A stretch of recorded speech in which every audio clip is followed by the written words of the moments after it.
প্রশাসনিক বৈঠক করতে আজকে ডায়মন্ড হারবারে মুখ্যমন্ত্রী। দুপুর 1টায় ডায়মন্ড হারবারে পুলিশ আধিকারিকদের সঙ্গে বৈঠক। ডায়মন্ড হারবারে বিধায়কদেরও ডাকা হয়েছে বৈঠকে। অভিষেক বন্দ্যোপাধ্যায় লোকসভা কেন্দ্রে প্রশাসনিক কর্মসূচি মুখ্যমন্ত্রী। ডায়মন্ড হারবারের মানুষের জন্য একাধিক প্রকল্প বা উন্নয়নমূলক ঘোষণা করতে পারেন শুভেন্দু। আগামী 21শে মে ফলতায় ভোট রয়েছে। আজ ফলতায় কর্মী সভা শুভেন্দু।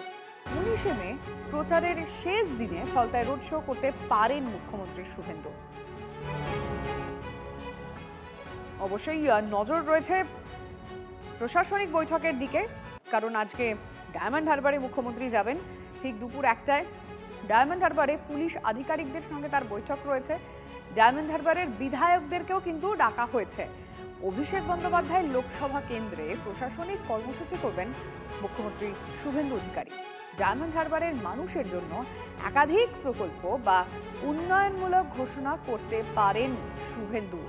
আগামী 21শে মে ফলতায় ভোট রয়েছে, আর আজকে ফলতায় কর্মী সভা করছেন শুভেন্দু অধিকারী।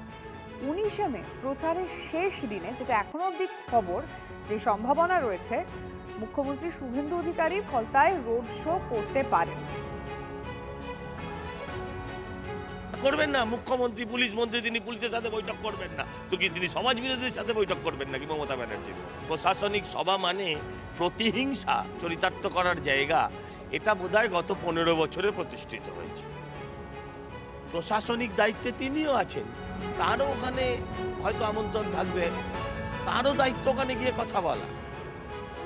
হ্যাঁ, প্রতিহিংসা যান মেটানোর জনতা মিটিয়ে দিয়েছে, আর আলাদা করে প্রতিহিংসা মেটানোর কোনো প্রয়োজন নেই। মরা মেরে খুনের দায় কারণ নেবার দরকার।